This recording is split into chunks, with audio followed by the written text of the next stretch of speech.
If you are a DIYer and you don't have a 3D printer or you're thinking about getting one, you may want to stick around because I'm going to show you how I use a 3D printer to make my DIY projects much easier and help myself stay organized with all of my different tools.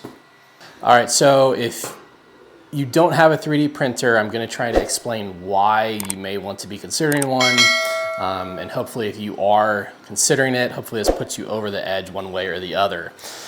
So a lot of people think that 3D printers are good for things like this, whether it's coasters or little dragons, these little interlocking dragons. I'm going to show you some of the other things I use my 3D printer for, and it's tool-based, it's DIY project-based. So here's a few things I have printed. So I have the Milwaukee M12 installation driver, and so this has all the different interchangeable heads. This will actually hold all of those heads. This is a pencil holder. So this is for the style of like the Pica pencils. I showed you on a video last week a Amazon variant of that I actually use and really enjoy. This is meant to hold that. This is a chisel holder. So this will actually mount to a wall and hold all your chisels. And then something that I recently did, if you have a workbench with bench dogs, these are some, I believe these are 19 mil bench dogs. You can go onto sites like Thingiverse, Maker World, or Printables and find a whole bunch of different types of these. These are all fantastic to have. Currently what is being printed right now, so I have a Festool dust extractor behind you. And that holds sustainers, which Festools come in, and this will allow me to hang my dust hose off of my sustainers so it's not dragging on the ground. So it's super helpful to have this 3D printer because it allows me to find something like this on Thingiverse just by flipping through. If I find a need, that's kind of the first place I go to is one of those websites, find it, download the print, upload it, and hit go. So it's super simple. I have dozens of these at this point. These are all brackets that will allow those sustainers to sit on shelves. So I'm going to be building some pull-out shelves that these sustainers will sit on for organization, and I'm going to make essentially a organizer that's going to be one whole wall of my garage. That project is upcoming. And I want to take you out in the garage real quick because I have a whole bunch of pegboard organizing as well that is done because I have a 3D printer. Okay, so we are here in my garage and I want to show you some of the other ways I have used a 3D printer. And everything is going to revolve around this pegboard. So as you can see, I have started all of this, both of these are all 3D prints that I found on websites like Thingiverse and Printables. If you are an M12 tool user, all of these are 3D prints I did. My square holder up there is a 3D print. These M18 battery holders are all 3D printed. So, oh, here, and even these, yeah. Even my little pencil holders or thingamabob holders are all 3D printed as well. So the thought process I always have is if I need something, I end up going to look at one of these websites first to see if, one, is that print available, and two, it's also spawned other ideas I have for organization.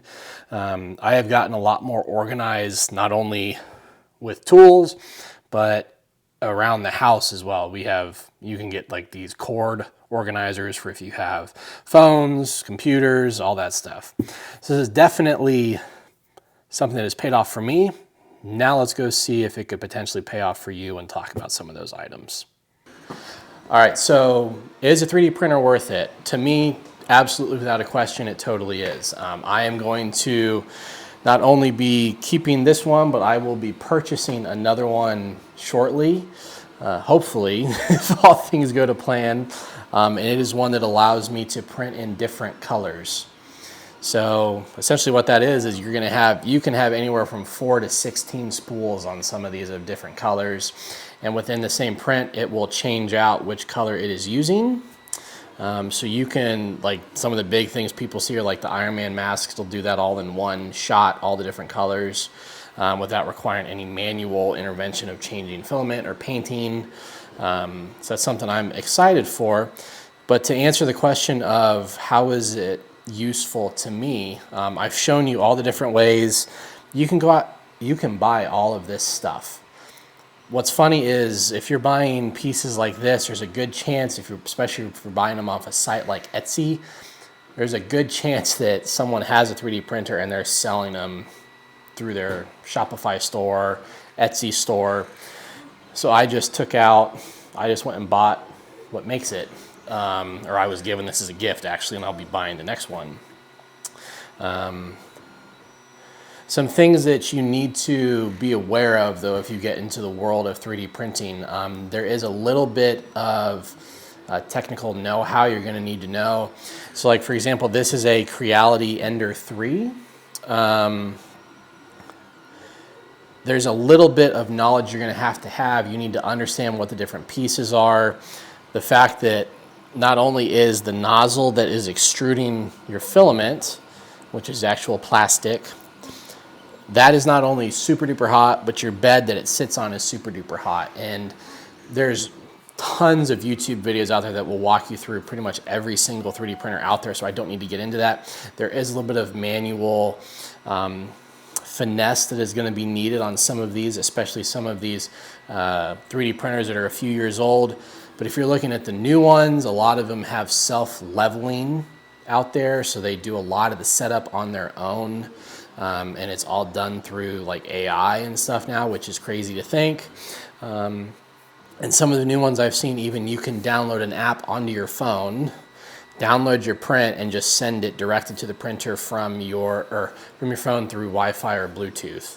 So it is definitely getting to the point where the barriers to entry have very much been taken away and they've made it super duper simple for users to have a much more enjoyable experience.